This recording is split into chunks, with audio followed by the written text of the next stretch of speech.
Ça a pris des pionniers, des pionnières pour défoncer des portes, pour faire avancer les choses. Mais ce travail-là, il n'est jamais terminé. Les portes sont ouvertes. Oui, les portes sont ouvertes, mais il faut les garder ouvertes.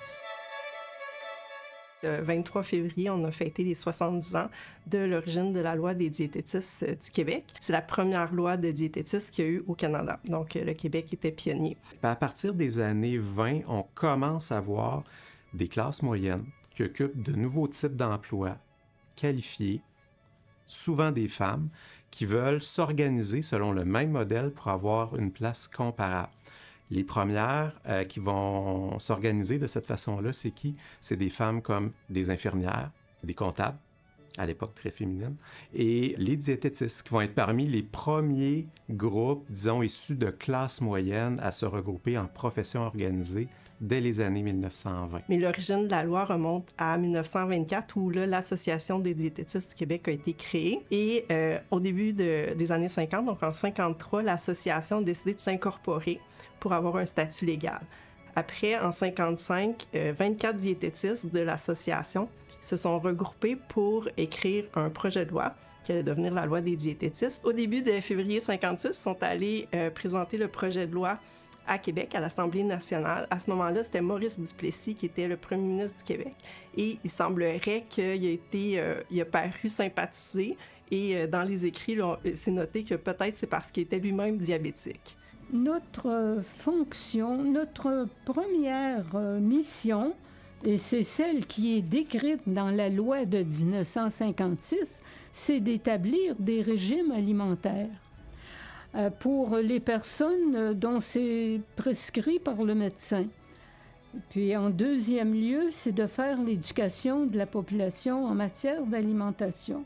Or, nous, on a très bien répondu à la première partie de la loi et nous étions probablement tellement rigoureuses que on nous a perçus comme un peu négativement. La façon de fonctionner parmi les professionnels dans les années 1970, 1980, début des années 90. Plusieurs professions féminines, dont les diététistes, mais d'autres également, qui n'ont pas d'actes réservés ou de champs exclusifs de pratique et qui ont gagné en 1973 la réserve, tout simplement le monopole sur leur titre. Pour nous, ce qu'on a tout de suite vu, c'était une opportunité, le Code des professions, parce qu'on reconnaissait notre profession parmi les ordres professionnels. On n'était pas dans un fonctionnement de régie de la formation, par exemple, etc., alors que le Code des professions nous amenait dans un cadre juridique très, très, très précis sur la formation. Alors, les comités de formation universitaire, il fallait en faire, la discipline, la formation continue. Pour nous, ça nous a donné un défi, mais très intéressant, positif. On a vraiment vu ça comme une reconnaissance, en fait. En 1993, on a reçu la permission d'utiliser le titre de nutritionniste. Alors ça, c'était un grand succès.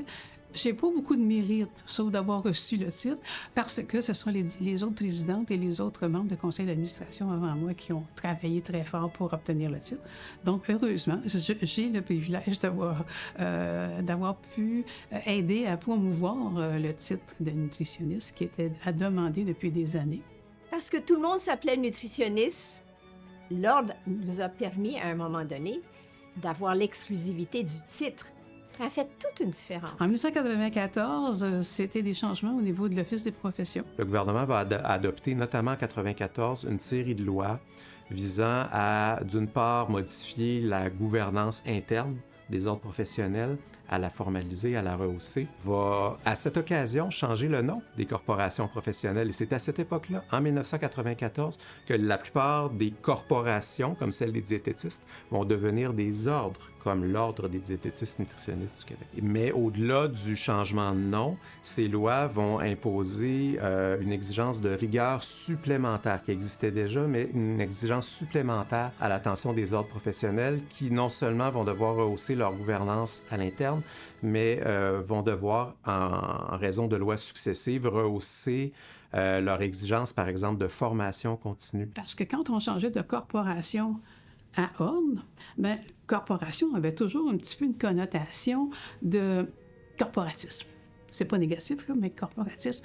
Et il fallait faire comprendre aux diététistes que maintenant, il y avait d'autres alternatives pour représenter les membres au niveau de leurs besoins de service que l'ordre, parce que l'ordre, c'était vraiment, la mission, c'était pour la protection du public. Alors, ce changement-là, si on veut, s'est fait progressivement. Et ça va mener au fil de plusieurs négociations entre, surtout, disons, 94, 98, 2001, 2, à l'adoption d'une loi qui va être importante pour à peu près tout le monde au Québec, mais aussi pour les diététistes, c'est-à-dire la loi 90, qui va créer un concept très important, le concept d'activité réservée, autour duquel va se réorganiser tout le système professionnel au 21e siècle. Et cette notion d'activité réservée va faciliter, va assouplir le système professionnel, va faciliter notamment la création d'actes réservés qui sont partagés entre différentes professions, différents corps professionnels,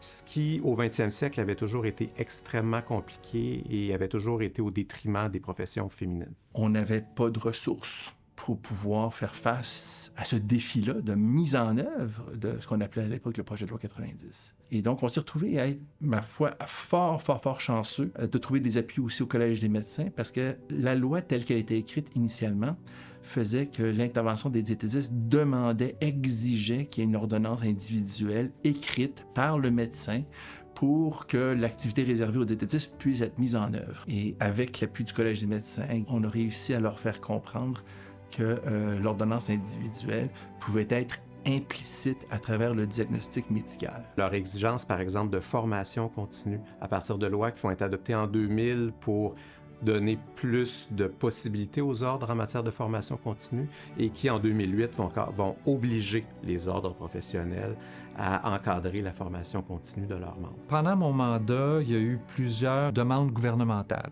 C'est là que le gouvernement avait demandé de faire les permis sur permis. Donc, il fallait qu'on trouve un moyen avec l'ensemble du Canada pour avoir une reconnaissance des connaissances. Donc, il fallait voir est-ce que les formations dans le reste du Canada ressemblent à la nôtre. Donc, il y a eu tout un beau dossier qui a été fait et on a fini par avoir des petits bémols, mais avec une reconnaissance permis sur permis. À la fin de mon mandat, ça a été finalisé. Une des lois importantes dans cette mouvance, ça va être la loi qui est adoptée en 2017 après la commission Charbonneau, qui vise à renforcer l'éthique à l'intérieur des ordres professionnels. Mais il est important de comprendre que des lois de ce type découlent d'une réflexion déjà engagée, qui est beaucoup plus large et qui ne se limite pas à régler certains problèmes, mais qui vise justement à élargir la responsabilité sociale des ordres professionnels et à entendre ainsi le concept de protection du public. Donc, en 2018, après 2 ans et demi d'efforts et de négociations, on a eu les activités, soit la prescription des vitamines, minéraux et macronutriments, le retrait du tube d'alimentation. On avait demandé l'insertion et le retrait. On a eu le retrait. Et l'administration de substances. On a pu aussi prescrire les macronutriments. Donc, les nutritionnistes, depuis ce temps-là, peuvent gérer l'alimentation parentérale, aussi bien que l'alimentation entérale ou l'alimentation orale, ce qui a été une grosse avancée. Mais c'est la création de ce concept d'activité réservée qui va rendre possible, même si ça n'a pas été tout seul du tout, la création d'activités autorisées pour les diététistes à partir notamment en 2018 et 2022 ou les gestes qui sont en discussion là, autour du projet de loi 15, par exemple. Mon grand souhait du retrait de l'ordonnance dans l'activité réservée. Je sais que c'est un dossier qui a continué à vivre. D'avoir une activité réservée qui est la détermination du plan de traitement, ça, on l'a eu en 2003 quand on a travaillé avec la réforme du Code des professions.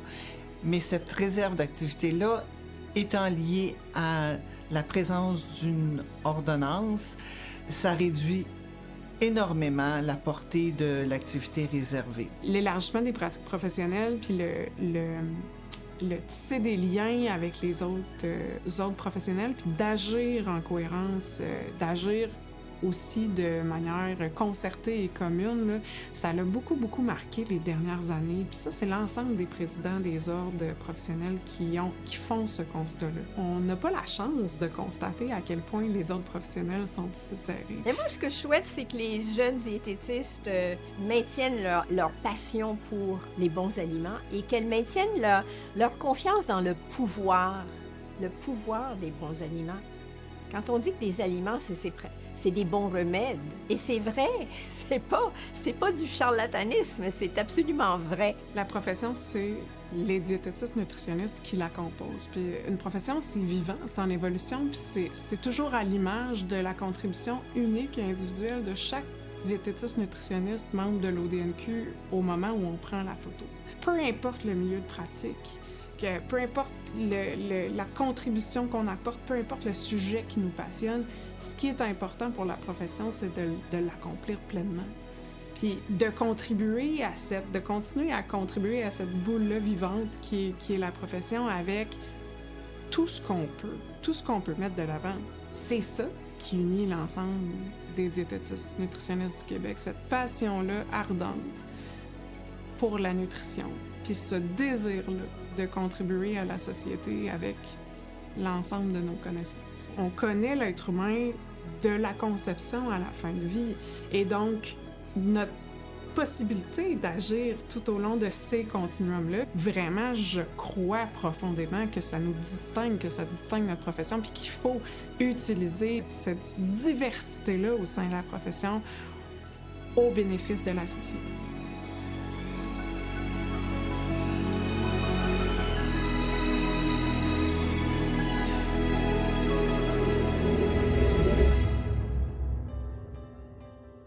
Chantal Baudouin, nutritionniste, Pierre, membre de l'Ordre, qui célèbre ses 70 ans. Le nom du CRHA, je vous souhaite un très joyeux 70e anniversaire.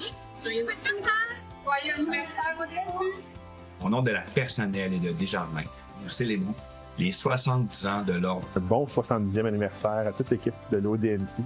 Bonne fête! Bon 70e, là, bravo! Félicitations à notre belle profession et à l'ordre professionnel pour nos 70 ans. Joyeux anniversaire! Alors. Joyeux 70e anniversaire à l'ODNQ. Merci de nourrir avec rigueur et vision la santé du Québec. 70 ans de passion et d'engagement. 70 ans à nourrir la santé des Québécois. De la part des nutritionnistes du Centre Jean-Jacques Gaultier, on vous souhaite un joyeux 70 ans! Joyeux anniversaire alors! Bon anniversaire!